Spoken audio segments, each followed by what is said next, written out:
Asif Mahmud versus BNP নেতা engineer Ishraq. Asif এবার পুরনো হিসাব নেওয়া শুরু করেছেন। ইশরাক কঠিন পরিস্থিতিতে, বিপদে, চোখে অন্ধকার দেখছে। এমনিতে ইশরাক পিছু হটেছেন, নাকে খত দিয়েছেন। তা আসিফের সাথে খেলতে গিয়েছিল কিন্তু পারেনি, অনেক হেডম নিয়ে খেলতে গিয়েছিল। আসিফ মাহমুদকে অনেক তুচ্ছতা ছিল, গালাগালি, আসিফ ব্যাং, তার বাবাকে গালাগালি, জুতা মারা, কত কিছু করেছিল। কিন্তু সেই পুরনো হিসাব আসিফ ভুলে যাননি। সাবেক মেয়র ও নিষিদ্ধ ঘোষিত আওয়ামী লীগের নেতা শেখ ফজলে নূর তাপসের ঘনিষ্ঠ ছিলেন আরিফ চৌধুরী। তাপসের কাছ থেকে পদোন্নতি নেওয়া সেই আরিফ চৌধুরী এখন বিএনপি নেতা ইশরাক হোসেনকে শপথ পড়ানোর দাবিতে করা আন্দোলনের সহ সমন্বয়ক হিসেবে দায়িত্ব পালন করছেন। ইশরাক সাহেব, আপনার কাছে এটা আশা করা যায়? উনি একটা স্ট্যাটাস দিছে, এই যে একদম উনার ভেরিফাইড পেজ থেকে, কিন্তু বুঝছেন স্ট্যাটাসটা উনি লিখছে, আমার দেশ একটা ফালতু পত্রিকা। হাই হাই হাই হাই, এটা কোনো কথা? আমার দেশ পত্রিকা আপনার সমালোচনা করছে। নগর ভবনে আপনি যা করতেছিলেন সেটা ঠিক ছিল না ভাই। আসসালামু আলাইকুম ওয়া রাহমাতুল্লাহি ওয়া বারাকাতুহু। প্রিয় দর্শক শ্রোতা মণ্ডলী, বিএনপি নেতা ইঞ্জিনিয়ার ইশরাক এবং উপদেষ্টা আসিফ মাহমুদের দ্বন্দ্ব রীতিমতো বেড়েই চলেছে। কোনোভাবেই থামার কোনো নমুনা পাওয়া যাচ্ছে না। যতই দিন গড়াচ্ছে এদের বিরোধ যেন ততই বাড়ছে। প্রিয় দর্শক শ্রোতা মণ্ডলী, এবারে ইশরাকের কপালে অনেক শনির দেখা মিলবে। একথা কেন বলছি একটু পরেই বুঝতে পারবেন। উপদেষ্টা আসিফ মাহমুদ তিনি কঠোর হুঁশিয়ারি দিয়েছে, কঠিন হুঙ্কার দিয়েছে। তিনি ইশরাকের পুরনো খাতা রীতিমতো খুলছে আবারও নতুন করে। ইশরাকের দুর্নীতি বা কোনো অপরাধ কর্মের সঙ্গে সে জড়িত থাকলে তার বিরুদ্ধে আইনগত ব্যবস্থা গ্রহণ করবে সরকার। প্রিয় দর্শক শ্রোতা মণ্ডলী, ইশরাক কীভাবে বিপদে পড়তে যাচ্ছে আমরা সেটা কয়েকটা প্রতিবেদন দেখব, তারপরে কয়েকজনের বিশ্লেষণ থেকে বোঝার চেষ্টা করব। আশা করি সঙ্গে থাকবেন আপনারা পুরো ভিডিওটা জুড়ে আমাদের। আসিফ মাহমুদ ভার্সাস বিএনপি নেতা ইঞ্জিনিয়ার ইশরাক। আসিফ এবার পুরনো হিসাব নেওয়া শুরু করেছেন। ইশরাক কঠিন পরিস্থিতিতে, বিপদে, চোখে অন্ধকার দেখছে। এমনিতে ইশরাক পিছু হটেছেন, নাকে খত দিয়েছেন। তা আসিফের সাথে খেলতে গিয়েছিল কিন্তু পারেনি, অনেক হেডম নিয়ে খেলতে গিয়েছিল। আসিফ মাহমুদকে অনেক তুচ্ছতা ছিল, গালাগালি, আসিফ ব্যাং, তার বাবাকে গালাগালি, জুতা মারা, কত কিছু করেছিল। কিন্তু সেই পুরনো হিসাব আসিফ ভুলে যাননি। প্রথমে ইশরাককে চিকেন বানিয়েছে, বিএনপি থেকে ইশরাককে অনেকটা আলাদা করেছে, বিএনপি আন্দোলন সমর্থন করে না। তারপরে ইশরাক নিজে তালা খুলে দিয়েছেন। তারপরে নিজেকে বা তার গার্লফ্রেন্ড তাকে মাননীয় মেয়র বলা থেকে ফিরে এসেছে। এরপরে কেউ কারা নাকি ইশরাকের লোকজনকে পিটিয়েছেও। এই পেটানো খাওয়া এটা নিজেরা হয়তো, অথবা বিএনপির লোকদের মাধ্যমেই বিএনপির একাংশকে পিটিয়েছে, এটাও হতে পারে। তো দর্শক, এখানে ইশরাকের কথা ছিল যে না, আসিফ মাহমুদের পদত্যাগ করতেই হবে। এখন পদত্যাগ শব্দটা বলে উচ্চারণ করে সাহসী বানা, পরাজয় কত প্রকার ও কি কি। শুধু আসিফ মাহমুদ কেন, ডক্টর খলিলুর রহমানের পদত্যাগ চাই, মাহফুজের পদত্যাগ চাই, আসিফের পদত্যাগ চাই, এখন কারোই পদত্যাগ চায় না বিএনপি। এখন ইশরাক বলেছেন সর্বশেষ সংবাদ সম্মেলনে যে আসিফ মাহমুদকে ক্ষমা চাইতে হবে। আসিফ কি ক্ষমা চাইবে? আসিফ এখন উল্টো পুরনো হিসাব নিচ্ছে। এতদিন চুপ ছিল, নগর ভবন দখল করে গরম দেখাইছে, আসিফ অনেক ধৈর্য ধরেছে। এবার আসিফ মুখ খুলতে শুরু করেছে। এই যে মুখ খোলা, দেখেন, আসিফকে তো বলতে হবে না যে আমরা ধরবো, মামলা করবো, তোমাদেরকে পেটাবো। আসিফ পুরনো হিসাবের খাতা খুলেছে। এটি অনেক, একজন প্রভাবশালী মন্ত্রী যখন পুরনো হিসাবের খাতা খুলেন বুঝতে হবে এর তাৎপর্য আছে। কোন জায়গায় কিভাবে ইশরাক বিপদে পড়বে বা মাইটটির খাবে এটা কল্পনা করতে পারবেন। ওই বিএনপির মাধ্যমে মাইট খাবে, এই মেকানিজম আসিফও করলে করতে পারে। এরা বাংলাদেশের রাজনীতি এতটা ভদ্র না যে কিছু করবে না। তার আসিফের সাথে যে আচরণ করেছে, এখন যেহেতু ইশরাককে চিকেন বানিয়ে দেওয়া গিয়েছে, ইশরাক এখন দুর্বল। এই দুর্বলতার সুযোগ নিয়ে আসিফকে যে অপমান করা হয়েছে তার কিছু প্রতিশোধ আসিফ নিলেও নিতে পারেন, অসম্ভব না। আসিফের আমি বক্তব্য বেশি ঘ্রাণ পাচ্ছি। তো ইশরাক আরো বেকায়দায় পড়ার জন্য রেডি থাকেন। অকারণে আসিফ মাহমুদের বক্তব্য, অকারণে আমার ছবিতে জুতো মারার জন্য কেউ ক্ষমা চেয়েছে। তার মানে আমি কিন্তু বলে যাইনি যে ছবিতে জুতো মেরেছে। গুজবকে কেন্দ্র করে আমার পিতাকে চালচোর বলে স্লোগান দেওয়ার জন্য কেউ ক্ষমা চেয়েছে, অথচ এগুলো মিথ্যা প্রমাণিত হয়েছে। বিশেষ করে চালচোরের বিষয়টা, নগর ভবন বন্ধ করে 1 কোটির বেশি নগরবাসী কষ্ট দেওয়ার জন্য কেউ ক্ষমা চেয়েছে। কিন্তু আমাকে ক্ষমা চাইতে হবে, কারণ আমি বলেছি কয়েকজন নেতার প্ররোচনায় এই আন্দোলন হয়েছে। যাই হোক, এখন ইশরাক তো ওটা কথার কথা বলেছে। আসিফ আসিফ আমার খুব স্নেহের ছোট ভাই। কত আসিফ আমার দেখো খুব ভালো ছেলে, খুব ভদ্র ছেলে, আমাদের খুব রেসপেক্ট করতো। এই আসিফকে বলবো যে ইশরাক যে ক্ষমা চাইতে বলেছে বাবা, ওটা কথার কথা। পদত্যাগ তো চাইছে না, এর মানে ও তো ফিরে এসেছে। এখন যেটা বলছে ওটা হচ্ছে মুখ বাঁচানোর কথা, একটু বলতে হয়। এটা কোনো ক্ষমা না চাইলে কি করবে? ক্ষমা না চাইলে কোনো কর্মসূচি দিবে? কিচ্ছু করবে না। 2 দিন পর দেখবেন যে আসিফ বিষয়ে কোনো বক্তব্যই ইশরাক আর দিচ্ছে না। এখন সরাসরি ঘোষণা দিয়ে মাঠ ছাড়লে কেমন হয়? এই জন্যে এভাবে ধীরে ধীরে ধীরে ধীরে নাটক করছে। তো দর্শক, এই আসিফ পুরনো বিষয়গুলো স্মরণ করে দিয়েছেন। এটা পুরনো হিসাবের খাতা খোলা। এই স্মরণ করিয়ে দেয়া এটা ইশরাকের জন্য কঠিন বার্তা, সামনে বিপদ থাকতে পারে। বিএনপিতে ইশরাক হোসেন বলেছেন ঢাকা দক্ষিণ সিটি কর্পোরেশনের ভোটারদের স্বতঃস্ফূর্ত আন্দোলনকে ঘিরে, এটা কোনো স্বতঃস্ফূর্ত আন্দোলন না, এটা পাগলেও বোঝে। ভোটারদের স্বতঃস্ফূর্ত আন্দোলন। একজন বলেছে, আমি একটু রিপিট করতে চাই, এত আন্দোলন করতে পারে, তালা মারতে পারে, ওই যখন ফজলেনুর তাপস বসেছে তখন কেন আন্দোলন করলো না? যে না, অবৈধ মেয়র বসেছে, আন্দোলন করে আমরা আটকে দিলাম, মেয়র আমি। সেই 20 সালে কোথায় ছিল? তখন কি তালা ব্যস্ত না? ঢাকা শহরে তালা দিতেন 70টা না, একটা দিতেন। তখন আপনারা ঠিকই ফজলুর তাপসকে মাননীয় মেয়র মেনে নিয়েছিলেন, আর এখন এসেছে তালা দিতে। এই যে স্বতঃস্ফূর্ত আন্দোলন, এর চাইতে মিথ্যা কথা কিছু হতে পারে? এটা বিএনপির পরিকল্পিত টাকা দিয়ে আন্দোলন। স্বতঃস্ফূর্ত আন্দোলন কোনোদিন বিএনপির কপালে জুটে নাই, জুটবেও না। স্বতঃস্ফূর্ত আন্দোলন হয়েছিল জুলাই আগস্টে। জামাতের ইতিহাসেও স্বতঃস্ফূর্ত কোনো জনগণের সাড়া পায়নি, বিএনপিও পায়নি। শুধু এই জুলাই আন্দোলন ঘটেছিল, এই বৈষম্যবিরোধী ছাত্র আন্দোলনের যে আন্দোলন, এটা ছিল স্বতঃস্ফূর্ত আন্দোলন। তা আপনি স্বতঃস্ফূর্ত আন্দোলনের সংজ্ঞা শিখেন আমাদেরকে। সেটা নিয়ে আসিফ মাহমুদ সজীবী আপত্তিকর মন্তব্য করায় তাকে নগরবাসীর কাছে ক্ষমা চাইতে, এগুলো ফালতু কথা। এইসব ক্ষমা চাইতে আসিফ নিজেও, এটা ইশরাক নিজেও জানেন যে এই ক্ষমা চাইতে বলাটাই হচ্ছে আমার একটা দুর্ভাত টাইপের কথা। এই কথা বলে কিছুতেই ইশরাক আশা করেনি যে আসলেই ক্ষমা চাইবে। ওটা সংবাদ সম্মেলনে বলতে হয়, বললো। আর 2 দিন পর দেখবেন সাংবাদিকদেরই সামনে আর কথা বলছে না। ইশরাককে কিছুদিন পর তেমন মাঠেই দেখবে না, দেখবেন 3-4 দিন পর একটু বের হয়েছে, মদ টদ খেয়ে কিনে শুয়ে থাকে না। ইশরাক ভালো ছেলে, আমি কথার কথা বললাম, অত্যন্ত ভালো ছেলে। কিন্তু এই কুমিল্লার এক বিএনপি নেতার ফাঁদে পড়ে ইশরাক এই উল্টাপাল্টা কাজটা করলেন। অবশ্যই এটা টোটাল বিএনপি ফেইলিউর। এর প্রেক্ষিতে স্থানীয় সরকার, পল্লী উন্নয়ন ও সমবায় মন্ত্রণালয়ের উপদেষ্টা আসিফ মাহমুদ সজীব ভুঁইয়া বলেছেন, অকারণে আমার ছবিতে জুতা মারার জন্য কি ক্ষমা চেয়েছে? গুজবকে কেন্দ্র করে এটা স্পষ্ট করে বলেছেন। শুরুতেই সরকারের পক্ষ থেকে সমাধান চেষ্টা যারা দম্ভভরে প্রত্যাখ্যান করে ভোগান্তির জন্য দায়ী, তারা ক্ষমা চেয়েছে, এই লাইনটা ইম্পর্টেন্ট। এবং সরকার চেয়েছে যে এটা আলোচনার মাধ্যমে সুন্দর সমাধান। কিন্তু বিএনপি খুব ভ্যাডম দেখেছে, কিসের সরকার? কাউকে মানে না, কবরে যাবো নইলে শপথ করবো। ভেবেছিল যে তাদের আন্দোলন, এটা তো ইউনুসও ভয়ে নড়ে চলে বসবে। কিন্তু আসিফ মাহমুদ কিন্তু ধৈর্যের সাথে পরিস্থিতি মোকাবেলা করে ইশরাককে চিকেন বানাতে পেরেছেন। আসিফ কি এবার বুঝলেন? আসিফ হাসিনার সাথে খেলেছে, হাসিনাকে বোকা বানিয়ে আসিফরা হাসিনাকে চূড়ান্ত ভাবে পরাজিত করেছে। এখন ইশরাকদের মতো দুর্বল ধৈর্য প্লেয়াররা খেলতে আসলে হবে আসিফের সাথে? আসিফরা তো হাসিনার সাথে খেলা প্লেয়ার, আর ইশরাকটা তো পুলিশের বাঁশির শব্দ শুনে দৌড়াইয়া একেবারে 8 মিনিটে ঢাকা খালি করে দেওয়ার খেলোয়াড়। আসিফের সাথে খেলতে আসলে তো হবে না। আসিফদের মাকাম ইশরাকদের চাইতে অনেক উপরে।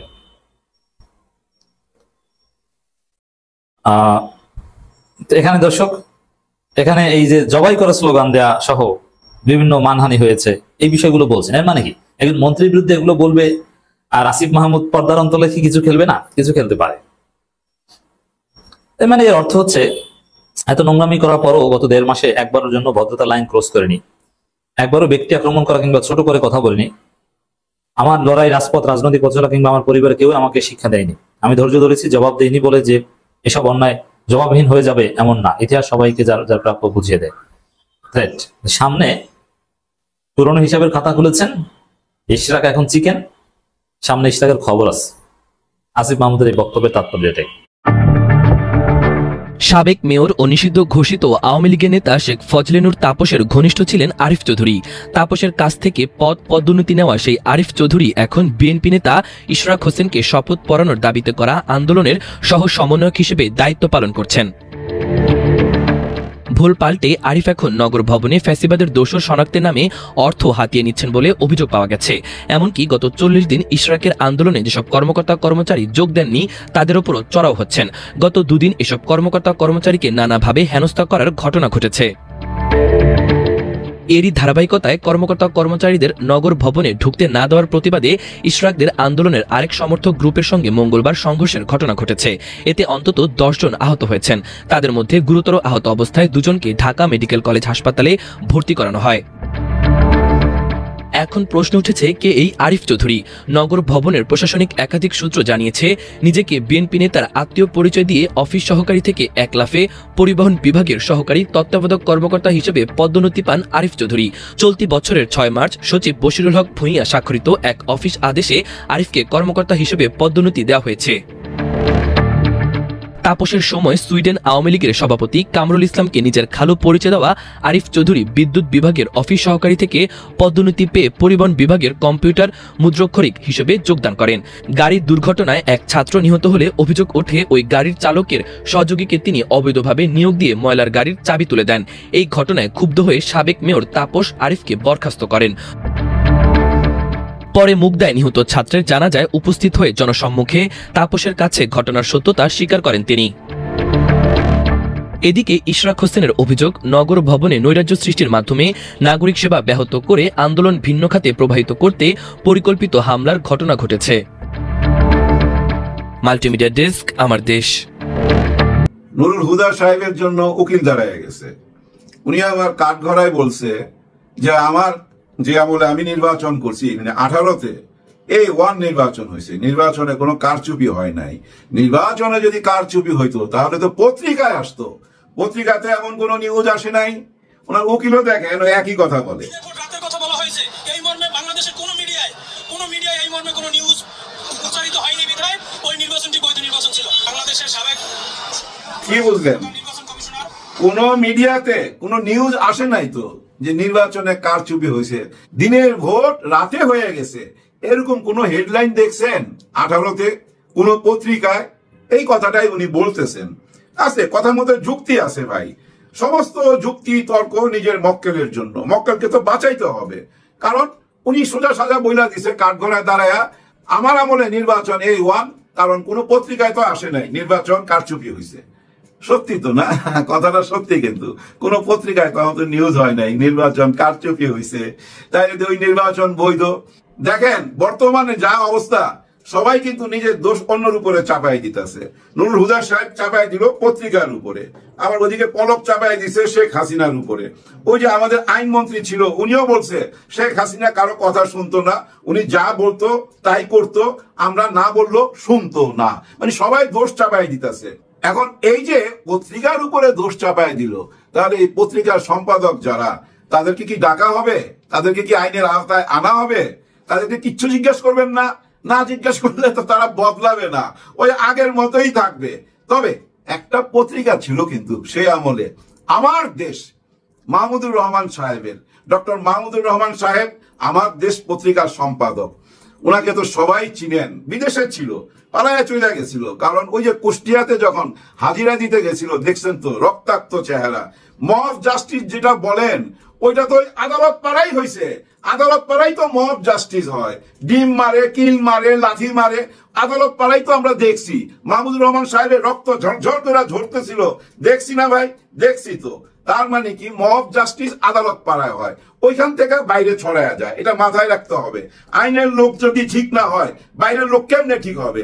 আমরা তো শিখবো তাদেরকে দেখেই, ওইখানে আগে ঠিক করতে হবে। যাই হোক, ওই আদালত পাড়া নিয়ে কথা বলা লাভ নাই, আবার কোন বেআইনি কথা বলা ফাইসা যায়। আমরা চলে আসি পত্রিকাতে। আমার দেশ পত্রিকা খুব ফালতু একটা পত্রিকা। এই কথাটা কে বললো, কোন টাইমে বললো? চিন্তা করেন। ইশরাক সাহেব, আপনার কাছে এটা আশা করা যায়? উনি একটা স্ট্যাটাস দিছে, এই যে একদম উনার ভেরিফাইড পেজ থেকে, কিন্তু বুঝছেন স্ট্যাটাসটা? উনি লিখছে আমার দেশ একটা ফালতু পত্রিকা, একদম প্রথম লাইন। ভিতরে আবার একটু সুনাম গাইছে। ওনার এই লম্বা স্ট্যাটাসের মধ্যে উনি যেসব কথা বলছে, এর মধ্যে আবার একটা প্রশংসাও করছে। 2010 সালে, এই যে দেখেন মাঝখানে আছে, 2010 সালে ওই সময়টিতে সাহসী ভূমিকা ও স্কাইপ কেলেঙ্কারি ফাঁস করার মতো কাজের জন্য আস্থা ও সম্মান অর্জন করেছিল জনগণের। 2010 সালে খুব আস্থা অর্জন করছিল, এখন আর কোনো আস্থা নাই। এখন এটা একটা ফালতু পত্রিকা, কারণ উনার পক্ষে দেখে নাই। ওই যে নগর ভবন নিয়ে কিছু সত্যি কথা লিখছে, ওইটা উনি সইতে পারে নাই। আমি একদম লাস্টে পড়ি ভাই, লাস্টে বিরাট আপত্তিকর একটা কথা আছে। যাই হোক, যে প্রজেক্ট নিয়ে নেমেছে, যেটা করতে চাইছে, যাদেরকে প্রতিষ্ঠিত করার মুখপাত্র হিসাবে কাজ করছে, সেটা চরম ব্যর্থ হবে। আমার দেশ পত্রিকা কোন একটা উদ্দেশ্য নিয়ে এই পত্রিকা আবার বাইর করছে। উনি বলতে চাচ্ছে উদ্দেশ্যটা কি, নতুনদের মৌলবাদের ধারায় নিয়ে তাদের রাজনীতি ও শেষ করবে। নতুনদেরকে মৌলবাদীর ধারায় নিয়ে যাচ্ছে, তাদের রাজনীতির জীবন শেষ করে দিবে। হায় হায় হায় হায়। আর শেষ করার পর কি হবে? নিজেরা ঝালমুড়ি ঠোঙ্গা হিসাবে শেষ দরে বিক্রি হবে। এটা কোনো কথা? একটি পত্রিকা শেষ দরে বিক্রি হবে, ঠোঙ্গা বানাবে, সেটাও আপনি বইলা দিতেছেন একজন রাজনীতিবিদ হইয়া। আমার দেশ পত্রিকা আপনার সমালোচনা করছে। নগর ভবনে আপনি যা করতেছিলেন সেটা ঠিক ছিল না ভাই, একদমই ঠিক ছিল না। অনেকেই বলার চেষ্টা করতেছে যে ইশরাক সাহেব এটা নিজে নিজে করছে, বিএনপির অন্য বড় নেতাদের নাকি হাত ছিল না, ওনাদের মতামত নেয় নাই। ভাই এত তাড়াতাড়ি ভুলে গেলে হবে? এই যে ঈদের আগে ভাষণ দিল লন্ডন থেকে, ওইখানে কি বললো? বলে নাই যে স্বৈরাচার শাসকের ভূমিকায় এই সরকার নামছে, ইশরাক সাহেবকে তার আইনি বৈধতা দিচ্ছে না, নগর ভবনে ঢুকতে দিচ্ছে না, বলে নাই? বলছে তো ভাই, কেন ভুলা যান? তার মানে কি উপর থেকে হুকুম ছিল? হ্যাঁ, লন্ডনে বসার পর একটা সমঝোতা হয়েছে, আর ওই সমঝোতাটাকে বিলীন করে দিচ্ছিল আবার ঈদের পর যখন ইশরাক সাহেব আন্দোলনে নামলো। এই কথাটাই আমার দেশ পত্রিকা বলছে। লন্ডনে যে বসলো ডক্টর ইউনূস স্যার এবং তারেক রহমান সাহেব, এইটার যে অর্জন, এই অর্জনটাকে নষ্ট করে দিচ্ছে ইশরাক সাহেবের এই আন্দোলন। কথাটা তো চরম সত্যি। ইশরাক সাহেব, আপনি যে স্ট্যাটাসটা দিছেন আপনার আইডিতে, ভেরিফাইড আইডিতে, দেখেন তো নিচে, আমি যখন দেখছি তখন 53 না 54 হাজার লাইক করছে। আর কমেন্টের মধ্যে যা দেখেন আপনি, হাসি রিয়াকশন, ওই যে মুখ হাইসা থাকে না, ওই যে গোল একটা মাথা, ওইটা দেখেন তো 42,000 আমি দেখছি। 42,000 লোক হাসতেছে আপনার এই কথায়, কারণ আমার দেশ পত্রিকাকে ফালতু বলছেন। ফালতু এই কথাটা বলা ঠিক হয়েছে, শেষ দরে বিক্রি হবে না, ঠোঙ্গা বানাবে। আর মৌলবাদী তৈরি করতেছে, ইয়াং জেনারেশনকে মৌলবাদীর দিকে টেনে নিচ্ছে। মৌলবাদী মানে কি ভাই বলেন তো আমাকে? ইসলামের দিকে টেনে নিচ্ছে, আলোর পথ দেখাচ্ছে। সেটা বলতে লজ্জা লাগে। মৌলবাদী মানি তো ভাই ইসলামবাদী, আমি মনে করি। যারা ইসলামবাদী তাদেরকে মৌলবাদী বলতে চাচ্ছেন আপনারা। এই মৌলবাদী কে বলতো? হ্যাঁ, ভুলে গেছেন স্বৈরাচার শাসকের কথা? ওনারা বলতো, এই মৌলবাদী শব্দটাকে ব্যবহার কইরা এই দেশের রাজনীতির 12টা বাজায় দিছে। ওই একই কথা আপনার মুখে মানায়? আপনি একটা ইয়াং ছেলে, জুলাই গণ অভ্যুত্থানের সাথে জড়িত, আপনারা তো মাঠে কাজ করছেন, আপনারা তো জীবন লড়াই করছেন ভাই, আপনারা তো শহীদ হইতে পারতেন। আপনি এইভাবে চেঞ্জ হয়ে গেলেন কিভাবে? কেন এতটা পোল্ট্রি খাইলেন? ওই আমাদের জায়েদ খানের মতো বারবার ডিগবাজি খাইবেন? আপনি বলেন সরকার কেন যায় না নগর ভবনে? আমি তো বাধা দিচ্ছি না, আপনি তালা মাইরা রাখেন, চাবি আপনার কাছে, খুইলা দিবেন না, আপনি তো তালা খুইলা দিতে হবে। আজকে দেখুন নগর ভবনে আপনাদের দুই দলের মধ্যে গন্ডগোল, আপনি আবার আইসা বলছেন যে না ওইটা আমার দল না। কিন্তু ওরা কি স্লোগান দিছে? আপনার দল নিয়ে তো স্লোগান দিছে, আপনার দল নিয়ে স্লোগান দিয়ে আপনার লোকের উপরে হামলা করছে। এবং 2 জন হাসপাতালে, 2 জন না 3 জন, আপনি হাসপাতালেও দেখতে গেছেন। কি অবস্থা বুঝেন? একটি দল তার নিজের লোকদেরকেই সামলাইতে পারে না, পুরো দেশবাসীকে কিভাবে সামলাবে? চারিদিকেই তো ভাই গন্ডগোল, শুধু এই নগর ভবনে না, আপনি গ্রামগঞ্জে খবর নেন, ওই যে নিজেরাই কিন্তু নিজেরা এর মধ্যে তো একটা কথা উঠে গেছে যে 100-র উপরে নিজেরা শেষ হয়ে গেছে। কারণ কি ভাই? নিজেরা কেন মারামারি করবেন? এইটা কি বার্তা দেয় আমাদেরকে? আমরা কি ভবিষ্যৎ আশা করব আপনাদের কাছে? আপনারা যদি এখনই বলেন এই পত্রিকাটা ফালতু, তাহলে ক্ষমতার সাথে এই পত্রিকা আপনি বন্ধ করবেন। আমার দেশ বন্ধ হবে, কনফার্ম থাকেন। কারণ এখনই বলছে ফালতু, ঠোঙ্গা হিসাবে বিক্রি হবে, শেষ দরে বিক্রি হবে। আর যারা ইসলামের কথা প্রচার করে তাদেরকে বলতেছেন মৌলবাদী। এটা কোনো কথা? এই ধরনের কথা ভাই প্রতিবাদ জানাই, সত্যি ঘৃণাও জানাই। এই ধরনের কথা হজম করব না। মৌলবাদী তো ওরা বলে, আমাদেরকে জঙ্গি বলে, শেখ হাসিনা, ভারত আমাদেরকে মৌলবাদী, জঙ্গি এসব বলে। নিজেরা কিন্তু হিন্দুবাদী রাজনীতি করবে, ওটাও তো মৌলবাদী। তাহলে আমরা মৌলবাদী হইলে অসুবিধা কি? এই ধরনের কথা বলবেন না। এই ধরনের কথা বইলা দূরে সরে যাইতেছেন। আজকে আমার দেশকে আপনি ফালতু বলছেন, তার মানে আপনার একটা পছন্দের পত্রিকা আছে, সেই পত্রিকাটা কি? একটু বললেন আপনার পছন্দের পত্রিকা কোনটা, আমরা জানতে চাই। ডক্টর মাহমুদুর রহমান সাহেব কে? আপনি তো জানেন ভালো করেই তো জানেন কেমন মানুষ, আপনি জানেন না? জানেন তো ভাই, উনি এই জুলাই গণ অভ্যুত্থানকে বুকে ধারণ করে ওনাদের কথা বলে। এটাই কি প্রবলেম? এটা কি প্রবলেম হইতে পারে? উনি বর্তমান সরকারকে সাপোর্ট করে, কেন করবে না? আপনি বলেন, আপনার নেতা তারেক রহমান সাহেব কি সাপোর্ট করতেছে না? ওই যে হাত মিলানের পর সাপোর্ট তো করতেছে, কিন্তু উনি লন্ডন থেকে যে ইমেজটা তৈরি করতে চাচ্ছে এই ইমেজটা তো নষ্ট করে দিতেছেন আপনারা। আপনাদের বয়ানের মাধ্যমে কিন্তু আপনারা দূরে সরে যাইতেছেন। এই যে আমার দেশ পত্রিকাকে আপনি ফালতু বললেন, তার মানে অন্য পত্রিকাওয়ালারা এটা কি ঠিক মতো নিবে? নিবে না ভাই। ভিতরে ভিতরে সবাই মাইন্ড করবে এবং তারা ভাইবা নিবে সবাই যে ভবিষ্যতে এরা ক্ষমতায় আসলে আমাদের কণ্ঠ রোধ করবে। হ্যাঁ, আপনি তো এখনই কণ্ঠ রোধ করে দিতেছেন, এখনই তো শের দলে বিক্রি করে দিতেছেন। এটা কোনো কথা? এই মাহমুদুর রহমান সাহেব আপনাদের বিএনপির মন্ত্রী ছিল না? দেখেন, উনি কিন্তু বলছে আমার কোনো রাজনীতির খায়েশ নাই। ওনাকে বিএনপি থেকে ডাকছে, জামাতে ইসলাম থেকে ডাকছে। নো, উনি বলছে যে ভাই আমার শেষ জীবনে আমি এই পত্রিকাটা নিয়েই থাকতে চাই। আপনারা তো সবাই জানেন 2010 সালে এই পত্রিকা অফিস লুট হয়েছে, ভাঙ্গা চুরা চুরমার করে দিছে, কিচ্ছু ছিল না। উনি 5ই আগস্টের পর বিদেশ থেকে আইসা উনার ওই আগের সাংবাদিক ভাই বোনদেরকে ডাইকা নিয়া এই পত্রিকাটা আবার চালু করছে। যেদিন ওপেন করছে সেদিন তো ইশরাক সাহেব আপনি যাইতে পারতেন, ওনাদের শুভ উদ্বোধনে যাইতে পারতেন না? যান নাই। তার মানে আপনি মনে মনে আগে থেকেই এই পত্রিকা অপছন্দ করেন। যদি আমি বলি, ওই যে ওকালতি ব্রেন দিয়া যেভাবে হুদা সাহেবকে এখন লিগেল বানাইতে চাইতেছে, পত্রিকার উপরে দোষ চাপাই দিতেছে, আসলে ওইসব পত্রিকাওয়ালাদের উপরে দোষ চাপানো একদম কারেক্ট। দেখেন, ওই পত্রিকা থেকে একমাত্র একটাই পত্রিকা আলাদা ছিল, আমার দেশ, যার জন্য আমার দেশ ধ্বংস হয়ে গেছিল। সেই ধ্বংসস্তূপ থেকে আবার যখন অঙ্কুরের মতো গজায় উঠলো আমার দেশ, তখন আবার ধ্বংস করার জন্য আপনারা পায়তারা করতেছেন, ষড়যন্ত্র করতেছেন।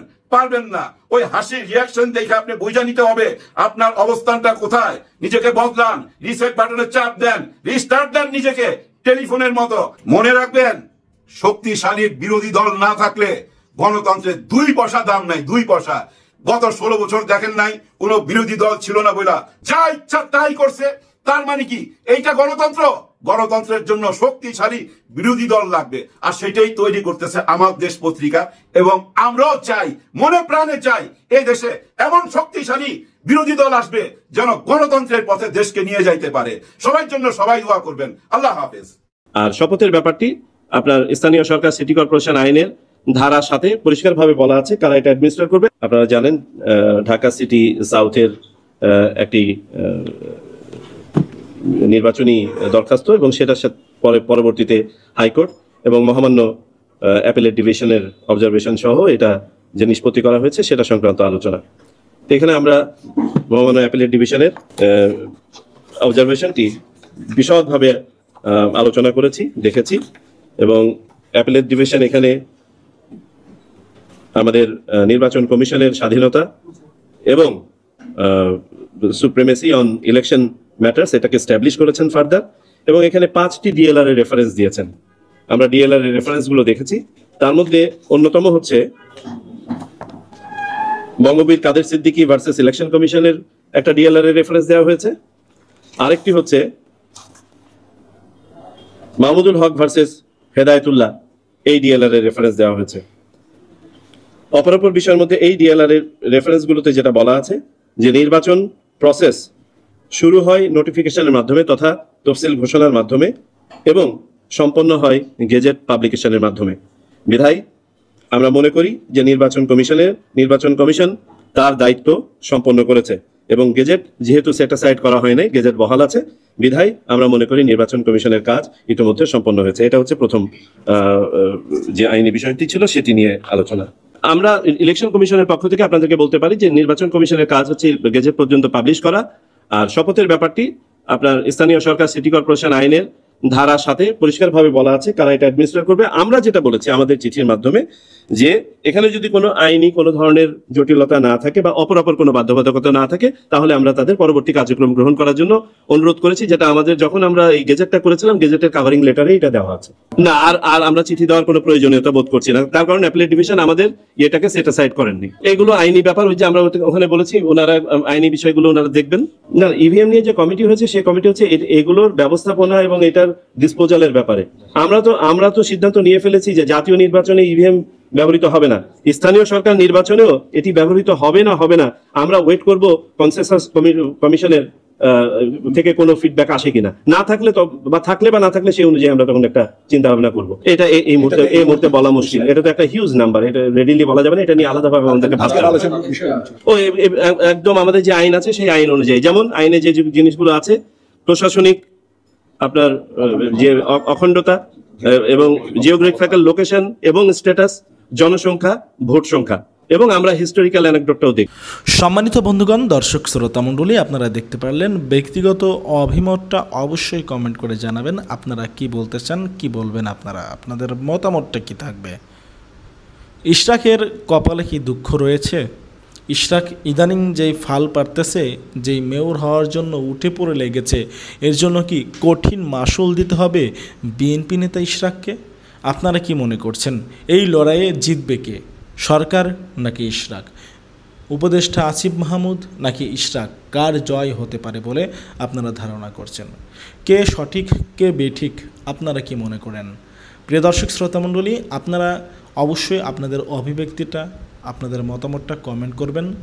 আপনারা যদি আমাদের চ্যানেলে নতুন হয়ে থাকেন, আপনাদেরকে রিকোয়েস্ট করব আপনারা আমাদের চ্যানেলটি সাবস্ক্রাইব করে পাশে থাকা বেল বাটনটি ক্লিক করে রাখবেন, যাতে পরবর্তী সমস্ত আপডেট আপনাদের কাছে সকলের